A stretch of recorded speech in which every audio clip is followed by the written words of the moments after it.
மத்திய பட்ஜெட்டை கண்டித்து மக்களவையில் எதிர்க்கட்சிகள் கடும் அமளி. நாற்காலியை காப்பாற்றும் பட்ஜெட் என கூறி மாநிலங்களவையில் எதிர்க்கட்சிகள் வெளிநடப்பு.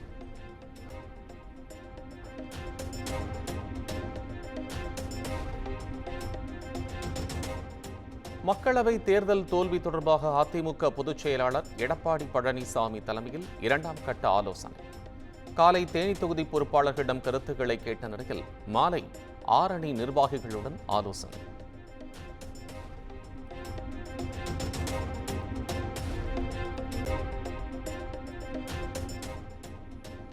நிதி ஆயோக் கூட்டத்தை புறக்கணிப்பதாக முதலமைச்சர் அறிவித்திருப்பது ஒரு நாடகம் என அண்ணாமலை விமர்சனம். கூட்டத்தில் பங்கேற்று நலத்திட்டங்களை பெறுவதை விட்டுவிட்டு யாரை ஏமாற்ற முயற்சிக்கிறார் எனவும் கேள்வி.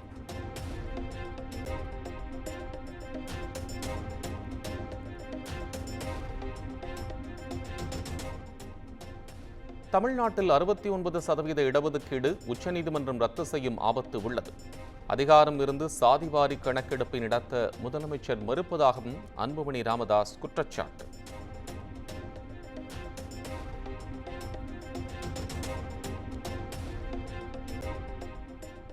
சென்னையில் வருவாய்த்துறையின் சார்பில் 2007 பயனாளிகளுக்கு வீட்டுமனை பட்டா வழங்கிய அமைச்சர் உதயநிதி தேர்தல் பிரச்சாரத்தின் போது வாக்குறுதி அளித்தபடி தற்போது பட்டா வழங்கியுள்ளதாக நிகழ்ச்சியில் பேச்சு.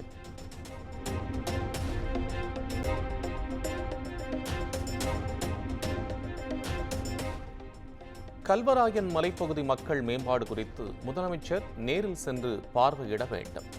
முதலமைச்சர் அல்லது அமைச்சர் உதயநிதி துறை சார்ந்த அமைச்சருடன் சென்று பார்வையிட சென்னை உயர்நீதிமன்றம் உத்தரவு.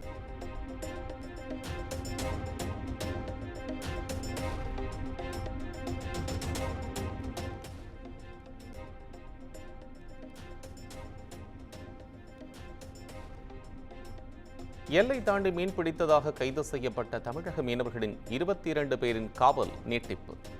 4வது முறையாக நீட்டித்து இலங்கை நீதிமன்றம் உத்தரவு.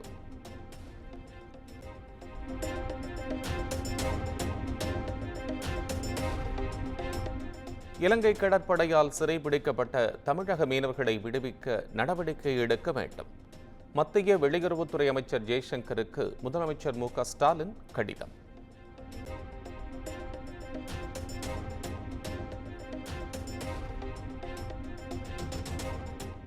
மக்களவை தேர்தல் காரணமாக நிறுத்தி வைக்கப்பட்ட ரேஷன் கார்டு வழங்கும் பணிகள் அடுத்த மாதம் தொடங்கும்.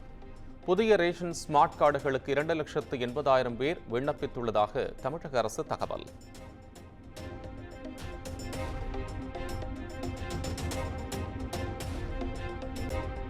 அண்ணா பல்கலைக்கழகத்தின் கீழ் இயங்கும் கல்லூரிகளுக்கு அங்கீகாரம் வழங்கும் விவகாரத்தில் முறைகேடு நிகழ்ந்திருப்பது கண்டுபிடிக்கப்பட்டுள்ளதாக அண்ணா பல்கலைக்கழக துணைவேந்தர் வேல்ராஜ் பேட்டி.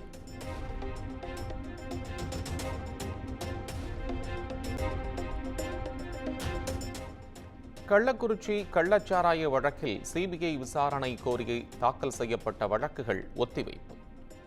இறுதி விசாரணைக்காக ஆகஸ்ட் 6ஆம் தேதிக்கு ஒத்திவைத்து சென்னை உயர்நீதிமன்றம் உத்தரவு.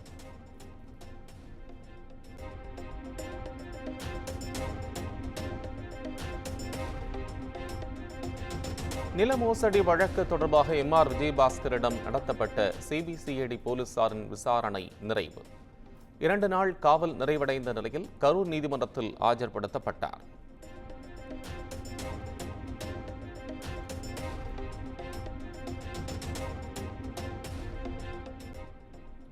கூடங்குளம் அணுமின் நிலையம் சுற்றியுள்ள பகுதிகளை ரஷ்யர்கள் சிலர் அனுமதியின்றி படம் எடுத்ததால் சர்ச்சை. பாதுகாப்பு நிறைந்த பகுதியை எந்த அனுமதியும் இன்றி வெளிநாட்டவர் புகைப்படம் எடுத்தது எப்படி என சமூக ஆர்வலர்கள் கேள்வி.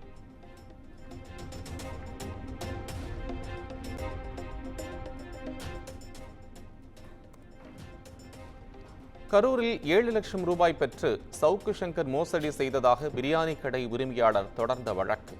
சவுக்கு சங்கருக்கு ஜாமீன் வழங்கி கரூர் குற்றவியல் நீதிமன்றம் உத்தரவு.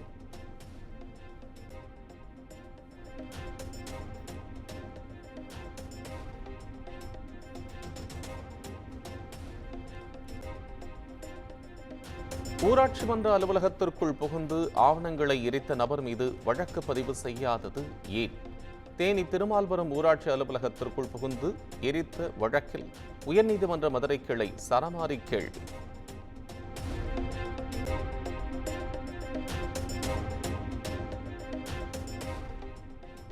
வாக்காளர் பட்டியல் பெயர் திருத்த பணிகளுக்கு அலுவலர்கள் நியமனம். மேல்முறையீட்டு அலுவலர்களை நியமித்தும் இந்திய தலைமை தேர்தல் ஆணையம் உத்தரவு.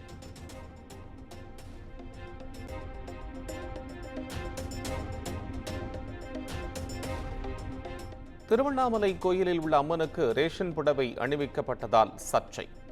கோடிக்கணக்கில் காணிக்கை வரும் நிலையில் பிரசித்தி பெற்ற கோயிலில் அம்மனுக்கு ரேஷன் புடவை ஏன் என பக்தர்கள் கேள்வி.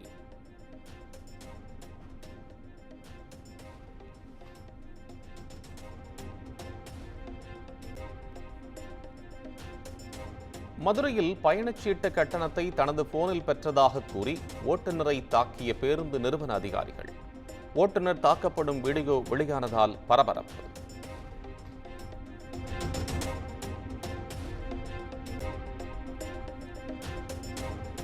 வேளாண் பொருட்களுக்கான குறைந்தபட்ச ஆதார விலை கோரிக்கை நாடாளுமன்றத்தில் எழுப்பப்படும்.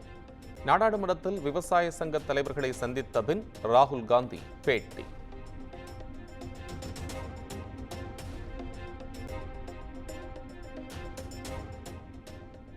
மேகதாதுவில் காவிரியின் குறுக்கே அணை கட்ட கர்நாடகாவிற்கு இதுவரை அனுமதி வழங்கவில்லை. தகவல் அறியும் உரிமைச் சட்டம் மூலம் கேட்கப்பட்ட கேள்விக்கு மத்திய நீர்வள ஆணையம் பதில்.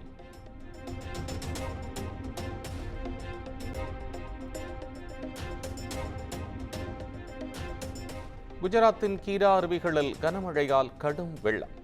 நீர் ஆர்ப்பரித்து கொட்டும் காட்சிகள் வெளியாகி வைரல்.